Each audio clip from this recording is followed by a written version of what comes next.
BBC বাংলার television অনুষ্ঠান BBC প্রবাহে আপনাদের সবাইকে স্বাগত জানাচ্ছি। আমি শারমিন রমা। শুরুতেই দেখে নেব আজ কি থাকছে। বাংলাদেশ ভারত সম্পর্কের জন্য মোহাম্মদ ইউনূস নরেন্দ্র মোদীর বৈঠকের প্রভাব কি?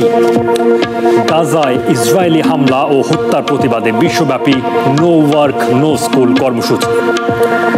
শুল্কে অটল ট্রাম্প কি বিশ্বকে অর্থনৈতিক মন্দার ঝুঁকিতে ফেলছেন? এসব নিয়ে বাংলাদেশ ট্রেন্ডিং। সঙ্গে আছেন বিশ্ববিদ্যালয়ের শিক্ষক নীলরঞ্জন বিশ্বাস। তার কথা তো শুনবই, একই সাথে আপনাদের মতামত জানাতে সোশ্যাল মিডিয়ায় ব্যবহার করুন #বাংলাদেশ ট্রেন্ডিং। যুক্ত থাকুন বিবিসি বাংলার ফেসবুক, এক্স বা টুইটার এবং ইউটিউব চ্যানেলের সঙ্গে।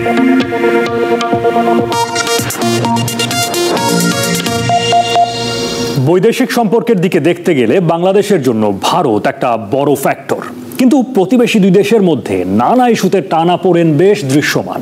সম্প্রতি ব্যাংককে অধ্যাপক মোহাম্মদ ইউনূস ও নরেন্দ্র মোদী প্রথমবারের মতো দ্বিপাক্ষিক বৈঠকের পর দুদেশের সম্পর্কের বরফ কি গলবে? এই বৈঠকের প্রভাব কি জানবো অর্চিয়তন রিলার প্রতিবেদনে। বাংলাদেশ ভারত সম্পর্ক আওয়ামী লীগ সরকারের সময় যতটা বন্ধুত্বপূর্ণ ছিল, তাদের পতনের পর থেকে ঠিক ততটাই তিক্ত। বিভিন্ন সময়ে সম্পর্কের অবনতির চিহ্ন দেখা গেছে অনেকটা প্রকাশ্যেই।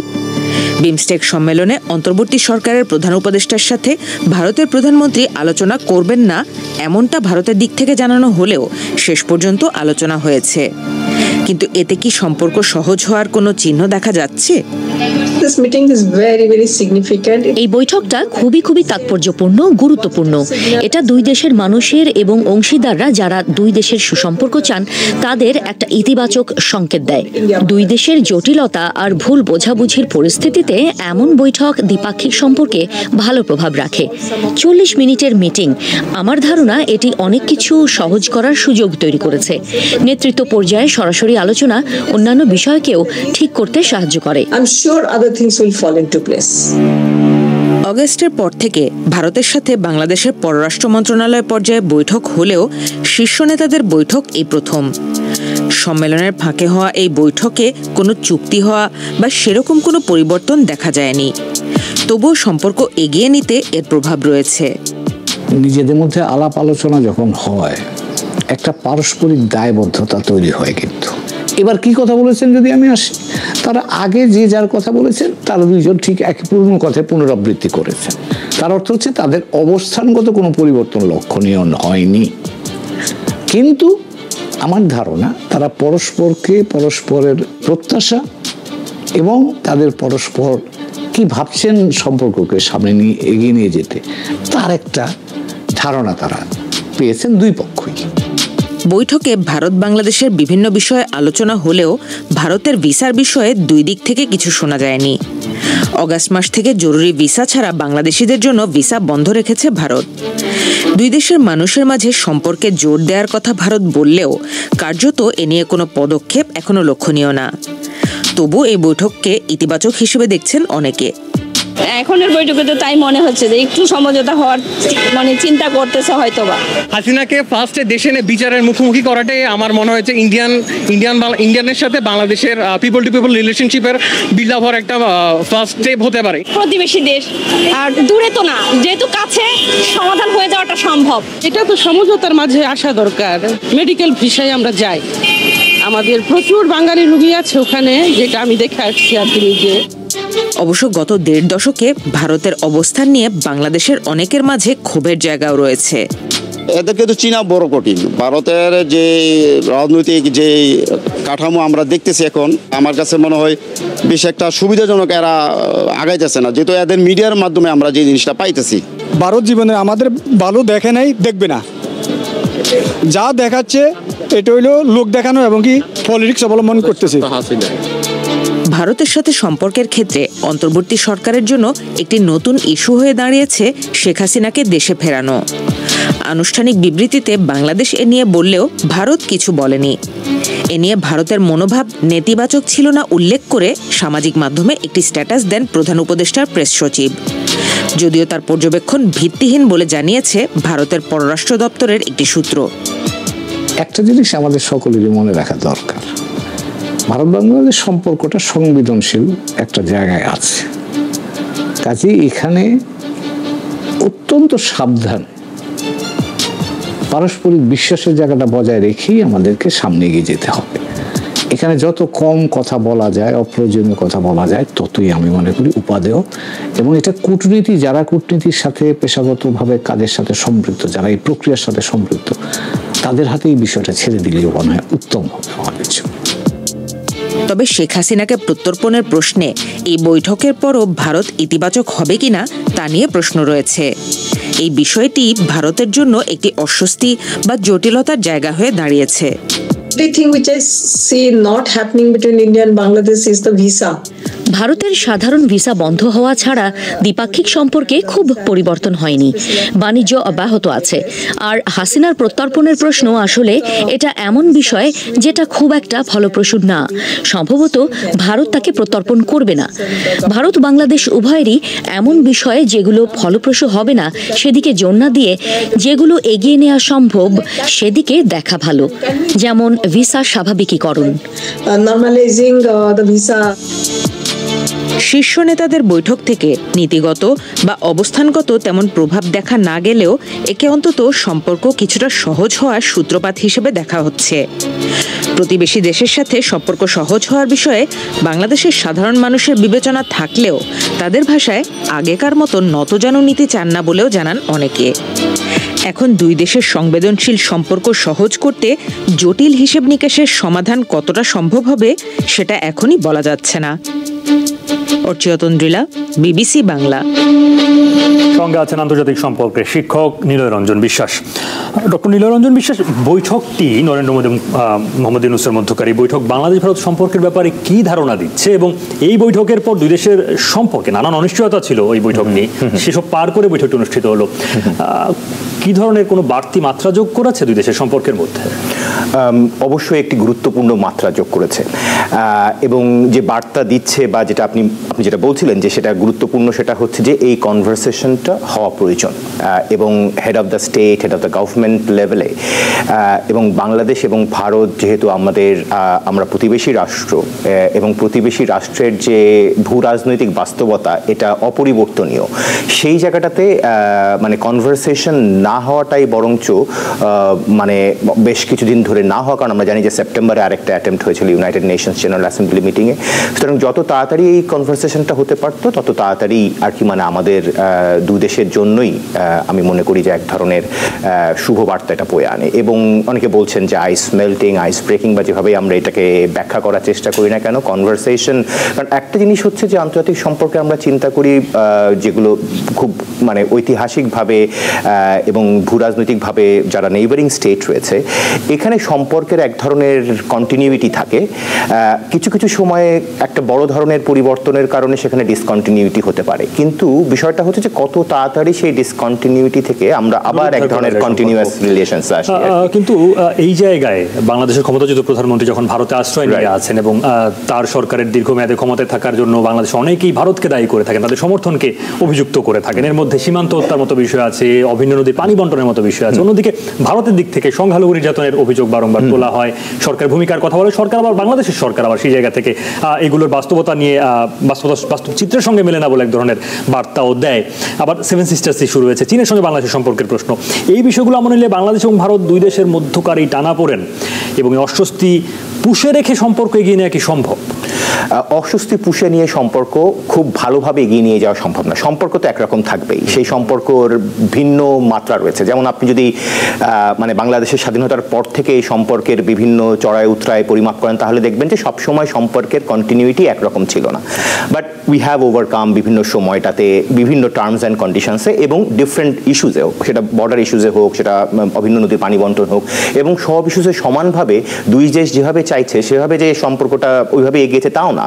সো মানে এক ধরনের আমি যেটা বলছি যে তৃপ্তি ছিল, অতৃপ্তি প্রচুর পরিমাণে ছিল। সো মানে এদিক থেকে মনে হচ্ছে যে না, ঠিক আছে, আমাদের প্রচুর অতৃপ্তি রয়েছে। সত্যিকার অর্থে আমাদের জাতীয় স্বার্থের বিভিন্ন বিষয়, অভিন্ন নদীর পানি বন্টন বলি, বর্ডারের কিলিংস বলি, আর কি নিরাপত্তা বিষয় আবার কিন্তু এই বৈঠকে উঠেছে, এই জায়গাগুলো আলোচিত হয়েছে। এক্স্যাক্টলি। সো মানে এই বৈঠকটা ছিল এক ধরনের, যেহেতু আমরা বলছি সাইডলাইন মিটিং, বিমস্টেক গুরুত্ব মানে বিমস্টেকের যে মূল যে আইডিয়া সেই জায়গাটার মধ্যে, তো সেখানে আসলে কনভারসেশন শুরুর জন্য এই মিটিং দিনটা গুরুত্বপূর্ণ ছিল। আমরা সবাই এক্সপেক্ট করি নাই, কেউই হয়তো এক্সপেক্ট করি নাই যে এখান থেকে অনেক বড় একটা মানে কি বলা হয় যে একটা চুক্তি হয়ে যাবে বাকি, আমরা যেহেতু জানি যে এটার প্রকৃতি কেমন, কিন্তু এই কনভারসেশনটা জরুরি ছিল যে এর পরবর্তী কনভারসেশনগুলো কি হবে, সেটা কি ইস্যু বেসড হবে, কোন ইস্যুটা তাহলে প্রায়োরিটি পাচ্ছে সেইগুলো। আমি জানি যে বাংলাদেশের জাতীয় স্বার্থের কথা চিন্তা করে বর্তমানে যারা নীতি নির্ধারকরা রয়েছেন তারা একরকম করে সেই এজেন্ডা তৈরি করছেন, ভারতও সেইভাবে হচ্ছে, কিন্তু দুই দেশের নিশ্চয়ই একটা কনভার্জেন্স পয়েন্ট রয়েছে, যে কনভার্জেন্স পয়েন্টগুলোর মধ্যে নিঃসন্দেহে বর্ডার ইস্যু পড়ছে, গঙ্গা চুক্তির পুনর্নবায়ন পড়ছে,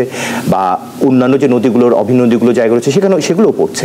সো যেটা আমি একজন এক্সপার্টের বক্তব্য শুনছিলাম যেটা বলছিলেন যে কোন ইস্যুগুলোকে আমাদের এখন প্রায়োরিটি দেওয়া উচিত এবং যে ইস্যু থেকে এক ধরনের পজিটিভ ফলাফল আসবে, visa is obviously one of them, যে এটা আসলে আমাদের কিন্তু দুই সরকারের তরফে যেভাবে গণমাধ্যমে এই বৈঠকটিকে বর্ণনা করা হয়েছে তাতে মনে হয় কিনা যে দুই সরকারই আসলে ওই অস্বস্তিকর বিষয়গুলোকেই মূলত তাদের অগ্রাধিকারে রাখতে চাইছে? এটা আমি এই বিষয়ে এখনই মন্তব্য করা মুশকিল, কারণ আমি গণমাধ্যমেও কাজ করছি না, আমি সরকারের মধ্যেও নাই, কিন্তু একজন একাডেমিক হিসেবে বা অ্যানালিস্ট হিসেবে আমার কাছে সবসময় মনে হয় যে গভর্নমেন্ট তার যে এজেন্ডা সবসময় আনে বা মিডিয়াতে যেভাবে আমরা দেখি, কিন্তু ভেতরের আলোচনা একসাথে বা ওই একই টোনে নাও হতে পারে। কিছু বিষয় অবশ্যই থাকে হচ্ছে পাবলিক অ্যাটেনশন অ্যাট্রাক্ট করার বিষয় থাকে সেই জায়গাগুলোতে। সো আমার মনে হয় যে দুই দেশের সরকারই আরও যৌক্তিকভাবে দুই দেশের জাতীয় স্বার্থের এক ধরনের সমন্বয় ঘটিয়ে সেই ইস্যুগুলো নিয়ে আগাবে, যে ইস্যুগুলোতে একটা ফলাফল আমাদের দুই দেশের স্বার্থের জন্য গুরুত্বপূর্ণ হবে। আচ্ছা, গাজায় ইসরায়েলের হামলা ও বিপুল সংখ্যক ফিলিস্তিনিকে হত্যার প্রতিবাদে বাংলাদেশের বিভিন্ন শিক্ষা প্রতিষ্ঠানে the world stops for Gaza no work no school কর্মসূচি পালিত হয়েছে। গত 2 সপ্তাহে গাজায় ইসরায়েলি হামলায় 1100-র বেশি ফিলিস্তিনি নিহত হয়েছেন, যার মধ্যে 300 জনই শিশু বলে জানিয়েছে জাতিসংঘ। নো ওয়ার্ক নো স্কুল কর্মসূচি সফল করতে ঢাকা বিশ্ববিদ্যালয়, জাহাঙ্গীরনগর বিশ্ববিদ্যালয়, জগন্নাথ বিশ্ববিদ্যালয়, ইসলামী বিশ্ববিদ্যালয়, বেসরকারি ব্র্যাক বিশ্ববিদ্যালয় সহ বিভিন্ন শিক্ষা প্রতিষ্ঠান রোববার আনুষ্ঠানিকভাবে জানিয়েছিল সোমবার তাদের কোনো ক্লাস পরীক্ষা হচ্ছে না।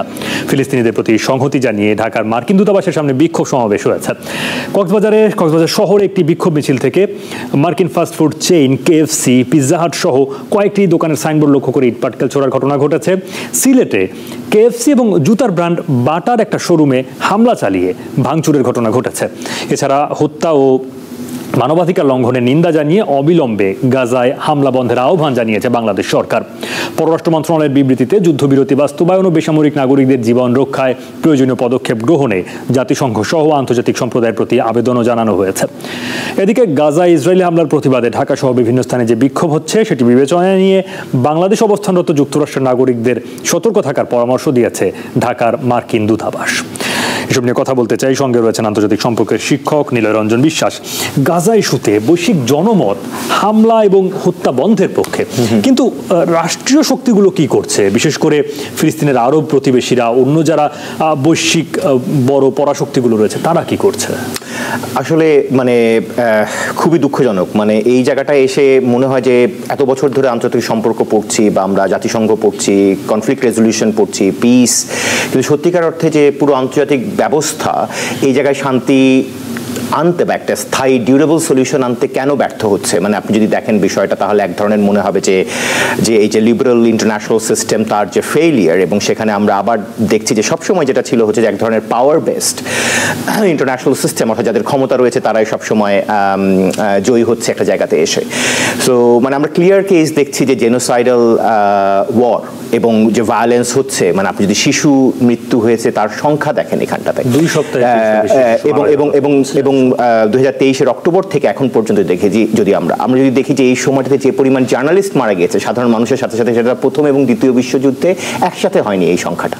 সো যেখানে 9 বছর ধরে প্রায় 10 বছর ধরে যুদ্ধগুলো চলেছে, মানে সত্যিকার অর্থে যেটা অত্যন্ত দুঃখজনক। আমরা দেখছি যে মানে ultimate failure of the entire international system, এবং যে লজিকে আসলে কি বলা হয় যে ইসরায়েলের এই এগ্রেশনকে সাপোর্ট করে যাচ্ছে, বিশেষ করে আমরা যদি ইউনাইটেড স্টেটসের কথা বলি বা ইউরোপিয়ান ইউনিয়ন কিছুটা ভোকাল বাট কার্যত কোনো ধরনের পদক্ষেপ নিতে পারছে না, সেই জায়গাতে আমরা দেখছি যে একটা স্ট্র্যাটেজিক পোস্টার। এবং আপনি দেখবেন যে 3টা স্ট্রাইপের কথা বলা হচ্ছে, 3টা করিডোর তৈরি করছে। এই করিডোর তৈরি করার পিছনে ইসরায়েল বলছে যে এগুলো হিউম্যানিটেরিয়ান করিডোর হবে, কিন্তু এখন security corridor which will ensure the Israeli security. এর মধ্যে আবার যদি ত্রাণ কর্মী বা অন্য যারা মানবাধিকারের বা কার্যক্রমের সঙ্গে যুক্ত তাদের উপর হামলা হচ্ছে সিভিলিয়ানস, শিশু থেকে শুরু করে নারী থেকে শুরু করে সকলে, মানে আপনি যদি এখানে জেনেভা এবং হেগ কনভেনশন দেখেন, ইন্টারন্যাশনাল হিউম্যানিটেরিয়ান ল, যদিও এখানে বলা হতো যে Hamas is a non state actor, তার বিরুদ্ধে এই যুদ্ধ not against the Palestinian citizen, কিন্তু মানে majority huge amount of the casualties আর against the civilians, which is outrageous. মানে সত্যিকার অর্থে আইসিজিতে একটা পদক্ষেপ গ্রহণ করা হয়েছে, কোর্ট অফ জাস্টিস এগেইনস্ট মানে ইসরায়েলি জেনোসাইড, কিন্তু এর যে বাস্তবায়ন, ইমপ্লিমেন্টেশন বা কীভাবে স্টপ করা যাচ্ছে, মানে এই সময় একটা ইমিডিয়েট প্রয়োজন ছিল হচ্ছে যে ফোর্সফুল সিজফায়ার, বাধ্য করা ইসরায়েলকে এখানে এই হামলা থেকে। সেটা এক দফায় প্রথম পর্যায়ে সফল করা গেল সিজফায়ার বা যুদ্ধবিরতি, শেষ পর্যন্ত আর সেই জায়গায় রাখা যায়নি, দুই পক্ষের কাউকেই রাখা যায়নি। স্থায়ীভাবে হামলা বন্ধ বা অন্তত এই যুদ্ধবিরতিতে পৌঁছানোর কোনো পথ কি এখন খোলা আছে এবং কিভাবে সেটা সম্ভব যদি থাকে? মানে একমাত্র উপায় হচ্ছে যদি আমরা ইউএন সিস্টেমকে ব্যবহার করার চেষ্টা করি, তাহলে হচ্ছে গিয়ে এখানে আমরা দেখব যে ডেফিনেটলি সিকিউরিটি কাউন্সিলের রেজলিউশনটা আনতে হবে একটা, মানে যেই রেজলিউশনটা এর আগের বার আনতেও কিন্তু বহু কাঠখড় পোড়াতে হয়েছে, ততদিনেও কিন্তু ক্যাজুয়ালিটিস অনেক ছিল। আরেকটা হচ্ছে যে যেটা আমরা যুগোস্লাভিয়াতে মানে সোভিয়েতের ভাঙনের পরে যুগোস্লাভিয়াতে দেখেছিলাম, মিলোসেভিচের এগেনস্টে নেটোর এক ধরনের ইউএনকে পাশ কাটিয়ে হিউম্যানিটেরিয়ান ইন্টারভেনশন করা, কিন্তু ইসরায়েলের পরিস্থিতিতে মানে মধ্যপ্রাচ্যের যে ভৌগোলিক বাস্তবতা, সেখানে তো আমরা আসলে এটা চিন্তা করতে পারছি না যে কে এখানে এসে কোট আনকোট R2P বা হিউম্যানিটেরিয়ান ইন্টারভেনশন করবে এবং মানে জোরপূর্বক এই সিজফায়ারটা বা এখানে এই যুদ্ধটা থামাবে। সো খুবই দুঃখজনক, খুবই মানে মানবেতর এই সিচুয়েশন, এবং সেখানে I am so proud of my students, Dhaka বিশ্ববিদ্যালয় এবং অন্যান্য বিশ্ববিদ্যালয়ের ছাত্ররা আজকে যে আন্দোলনটা করেছে, কিন্তু আসলে এই ভয়েসটা কি করে পৌঁছানো যায় বা কীভাবে কার্যকর করা যায় সেটার কোনো সঠিক উত্তর বোধ করি মানে এখন জাতিসংঘের মহাসচিবের আছে কিনা আমার ধারণা নেই। যুক্তরাষ্ট্রে আমদানি পণ্যের উপর বাড়তি শুল্ক আরোপের ঘোষণার পর বিশ্বজুড়ে অর্থনৈতিক মন্দার আশঙ্কা করছেন অর্থনীতিবিদরা। এই বাড়তি শুল্কের প্রতিবাদে অনেক দেশ মার্কিন পণ্যের উপরও পাল্টা শুল্ক আরোপ শুরু করেছে। যদিও বাংলাদেশ, ভিয়েতনামের মতো ছোট অর্থনীতির দেশগুলো পাল্টা শুল্ক আরোপের পরিবর্তে দর কষাকষির মাধ্যমে বা অনুরোধের মাধ্যমে শুল্ক কমানোর চেষ্টা করছে। এখন শাহনওয়াজ রকির প্রতিবেদন। যুক্তরাষ্ট্রে আমদানি পণ্যের উপর বাড়তি শুল্ক আরোপের ঘোষণার পর বিশ্বজুড়ে শেয়ার বাজারে ব্যাপক দরপতন হয়েছে। শুল্ক আরোপের ফলে বিশ্বজুড়ে তৈরি হওয়া অর্থনৈতিক টালমাটাল পরিস্থিতি নিয়ে কথা বলেছেন মার্কিন প্রেসিডেন্ট ডোনাল্ড ট্রাম্প। আমি চাই না কোনো কিছু একেবারে তলিয়ে যাক, কিন্তু কিছু সমস্যার সমাধানের জন্য ওষুধও তো দরকার। যেমন আমি বাণিজ্য ঘাটতি সমস্যার সমাধান করতে চাই। চীন, ইউরোপিয়ান ইউনিয়ন সহ আরও অন্যান্য দেশের সাথে বেশ বাণিজ্য ঘাটতি আছে, তাদের অবশ্যই এটা করতে হবে, এছাড়া অন্য আলাপের সুযোগ নেই। ইতিমধ্যে 50টির বেশি দেশ শুল্ক হার কমানোর ব্যাপারে আমেরিকার সাথে মরিয়া হয়ে দেন দরবার করছে বলে জানান ট্রাম্প। তার মধ্যে এশিয়ার দেশগুলো সবচেয়ে বেশি তৎপর বলে জানিয়েছেন তিনি। বাংলাদেশের অন্তর্বর্তী সরকারের প্রধান উপদেষ্টা অধ্যাপক মোহাম্মদ ইউনূসও শুল্ক আরোপের বিষয়ে ডোনাল্ড ট্রাম্পকে চিঠি দিয়েছেন। চীন, ইউরোপ সহ বিভিন্ন দেশ মরিয়া হয়ে চুক্তি করতে চাচ্ছে, কিন্তু আমি বলেছি তোমাদের দেশের সাথে আমরা বাণিজ্য ঘাটতি রাখতে চাই না। হয় আমরা তোমাদের কাছে বেশি রপ্তানি করব অথবা সমান সমান হবে, কিন্তু ঘাটতি বরদাস্ত করা হবে না, কারণ এটি আমাদের জন্য লোকসান। এই ক্ষেত্রে চীনের সাথে চুক্তি করাটা কঠিন, কারণ তাদের সাথে আমাদের বাণিজ্য ঘাটতির পরিমাণ অস্বাভাবিক বেশি। এদিকে শেয়ার বাজারে টানা দরপতনের কারণে বিশ্ব আরও একটি অর্থনৈতিক মন্দার মুখোমুখি হওয়ার ঝুঁকিতে রয়েছে বলে আশঙ্কা অর্থনীতিবিদদের। 2020 সালের পর এটি বিশ্বজুড়ে শেয়ার বাজারের সবচেয়ে বেশি দরপতন। এখানে কোনো মন্দা হবে না। কে জানে আগামী কয়েক সপ্তাহের মধ্যে কিভাবে শেয়ার মার্কেট ওঠানামা করবে। আমরা আসলে সমৃদ্ধ অর্থনীতির জন্য একটি দীর্ঘমেয়াদী ভিত তৈরির কাজ করছি, যেটা আগের সরকার করতে ব্যর্থ হয়েছে। তবে ট্রাম্প প্রশাসন শুল্ক আরোপ নিয়ে আত্মবিশ্বাসী হলেও এশিয়ার শেয়ার মার্কেটে যে দরপতন তাকে রক্তবন্যা বলে অভিহিত করেছেন অর্থনীতিবিদরা। আমেরিকার বিরুদ্ধেও বিভিন্ন দেশ পাল্টা শুল্ক আরোপ করলে এটি বাণিজ্য যুদ্ধে রূপ নিতে পারে বলে আশঙ্কা তাদের। আমেরিকা নিঃসন্দেহে বড় একটি বাজার, কিন্তু বিশ্বের মাত্র 14-15% আমদানি তাদের উপর নির্ভর করে। সুতরাং এখানে আরো অনেক বাজার আছে যেগুলো হয়তো আস্তে আস্তে বাড়বে এবং মিত্র দেশগুলো আমেরিকার প্রভাব বলয় থেকে বের হয়ে আসবে। এছাড়া বিশ্বে আমেরিকা প্রযুক্তি সেবায় সবচেয়ে বড় রপ্তানিকারক। এখন অন্যান্য দেশগুলোও যদি প্রযুক্তি খাতের উপর বাড়তি শুল্ক আরোপ শুরু করে, সেটা নিশ্চয়ই সুখকর হবে না। পাশাপাশি প্রতিযোগী দেশগুলো এতে লাভবান হতে থাকবে। যুক্তরাষ্ট্রের আরোপ করা বাড়তি শুল্কের প্রতিবাদে অনেক দেশ মার্কিন পণ্যের উপরও পাল্টা শুল্ক আরোপ শুরু করেছে। তবে বাংলাদেশ, ভিয়েতনাম, তাইওয়ান সহ সহ ছোট অর্থনীতির দেশগুলো পাল্টা শুল্ক আরোপের পরিবর্তে দর কষাকষির মাধ্যমে শুল্ক কমানোর চেষ্টা করছে। প্রতিবেদন দেখছিলাম, সঙ্গে আছেন নিলয় রঞ্জন বিশ্বাস। পাল্টা শুল্ক আরোপ 3 মাসের জন্য স্থগিতের অনুরোধ জানিয়ে ডোনাল্ড ট্রাম্পকে চিঠি লিখেছেন বাংলাদেশের প্রধান উপদেষ্টা মোহাম্মদ ইউনূস। বাংলাদেশ কিভাবে ট্রাম্পের ট্যারিফ থেকে রেহাই পেতে পারে? আপাত দৃষ্টিতে মনে হচ্ছে পারে কিনা, মানে এই সময়টাতে আসলে বা আগামী 3 মাসের মধ্যে বা মানে একদম স্বল্প সময়ের মধ্যে এখান থেকে রেহাই পাওয়াটা, কারণ যেহেতু আমেরিকান অ্যাডমিনিস্ট্রেশন বলেছে তারা এটা ইমিডিয়েট এফেক্ট হবে আর কি, একদম 10 তারিখ থেকে সম্ভবত বা 9 তারিখ দিবাগত রাত থেকে এটা শুরু হয়ে যাচ্ছে আর কি। তবে এই অনুরোধটা বা এই ধরনের যে কনভারসেশনের মাধ্যমে জিনিসটা নিয়ে আলোচনা করাটা, এবং যেহেতু আমরা দেখছি যে এশিয়ান প্রচুর দেশগুলো এই ধরনের অনুরোধ জানিয়েছে, রিক্যালকুলেশনের বিষয় রয়েছে সত্যিকার অর্থে, এবং কিভাবে চিন্তা করা যায় যে এই ট্যারিফটাকে অন্যভাবে ব্যবহার করা যায় কিনা। সুতরাং আমি মনে করি যে কনভারসেশন তো শুরু হওয়াটা জরুরি। So in international relations this is must. So এটা জরুরি ছিল, এবং যেহেতু আমাদের এখানেও গুরুত্বপূর্ণ ব্যক্তিরা তারা মিটিং করেছেন এবং আলোচনা করেছেন কীভাবে জিনিসটাকে হ্যান্ডেল করা যায়। সো একেবারে খুবই মানে নিকট ভবিষ্যতের মধ্যেই যে আমরা দেখব যে আবার সেই অ্যাভারেজ যেটা সকলে মনে করতো 15% ট্যারিফের মধ্যে সীমাবদ্ধ থাকবে, এটা হয়তো বা থাকবে না, কারণ ইউএস অ্যাডমিনিস্ট্রেশনের এই ইম্পোজিশনটা আমরা দেখছি হচ্ছে গিয়ে যে অনেকগুলো দেশের উপরে রয়েছে এবং তাদের এক ধরনের ক্যালকুলেশন রয়েছে, যেটার সাথে আবার অনেক অর্থনীতিবিদ একরকম করে মনেও করছেন না যে এইভাবে ক্যালকুলেট করাটাই বোধহয় আমেরিকার অর্থনীতি। বাংলাদেশের বেলায় যেমন যুক্তরাষ্ট্রের পণ্যের উপর 74% শুল্ক আরোপের ব্যাপারটি অনেক অর্থনীতিবিদ মেলাতে পারছেন না, বলছেন যে আয়ের ভিত্তি আসলে নেই। এখন ট্রাম্পের এই সিদ্ধান্ত যদি বহাল থাকে তাহলে তো বটে, যদি নাও থাকে, এই যে যদি তিনি পুরোপুরি সিদ্ধান্ত বাস্তবায়ন নাও করতে পারেন, যে অভিঘাত তৈরি হলো এটা বিশ্ব অর্থনীতি এবং রাজনীতিকে কোন পরিস্থিতির দিকে নিয়ে যেতে পারে?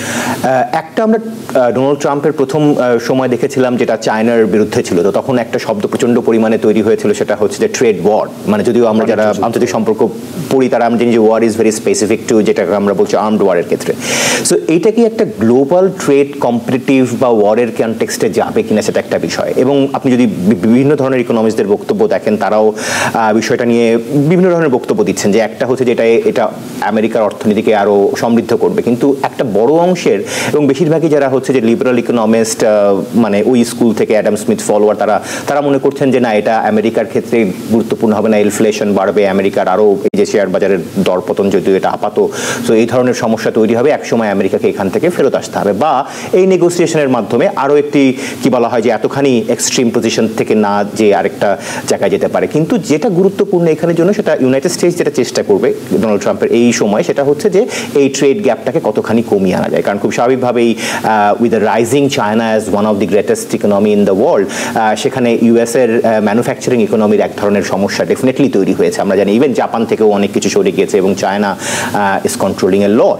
সো ওই জায়গা থেকে কিছুটা আমেরিকার দিকে নিয়ে আসা যায় কিনা, সেই জায়গাটাই এই অ্যাডমিনিস্ট্রেশন চেষ্টা করবে। আমাদের ক্ষেত্রে গুরুত্বপূর্ণ বিষয়টা হচ্ছে যে আমরা যেহেতু কিছুটা লো এবং মিডিয়াম ভ্যালু প্রোডাক্ট আসলে আমেরিকায় আমরা রপ্তানি করি, সুতরাং আমাদের এখানে একটা পোশাকের দাম কতখানিও বাড়তে পারে, এটা নিয়েও ইকোনমিস্টদের ভিন্ন ধারণা রয়েছে। চেষ্টা করতে হবে ডেফিনেটলি যে 37% অন টপ অফ 15% বা অনলি 37% স্টিল হায়ার, কতখানি কমিয়ে আনা যেতে পারে এখানে। তো অনেকে যেটা বলছেন যে আমরা যদি বলি যে না, কটন আমরা আমদানি করছি, আমরা টেরিফ বসাবো না, তাহলে হয়তো এক ধরনের নেগোসিয়েশন হবে।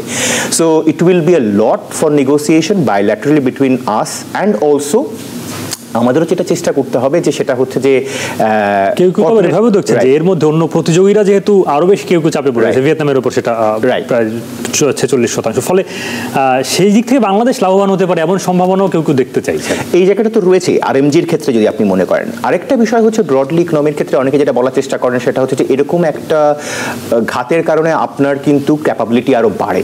সো আমরা কোভিড সার্ভাইভ করেছি, রাশিয়া ইউক্রেন ওয়ার সার্ভাইভ করেছি, সো অতখানিও চিন্তার বিষয় নেই যে ইকোনমি এর থেকে আর কত খারাপ অবস্থায় যাবে যদি আমরা আমাদের সেকেন্ড লার্জেস্ট বা অনেকে ফার্স্ট লার্জেস্ট আরো বিকল্প থাকতে পারে বলে আপনি ইঙ্গিত বের করার জন্য এটা একটা গুরুত্বপূর্ণ সময় বলে মনে করছি আর কি। অনেক ধন্যবাদ অধ্যাপক নিলয় রঞ্জন বিশ্বাস সময় দেওয়ার জন্য বাংলাদেশ ট্রেন্ডিংয়ে।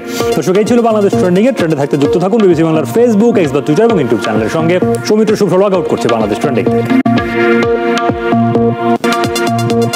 সবাইকে শুভকামনা জানিয়ে আমি শারমিন রমা আজ এখানেই বিদায় নিচ্ছি। ভালো থাকবেন।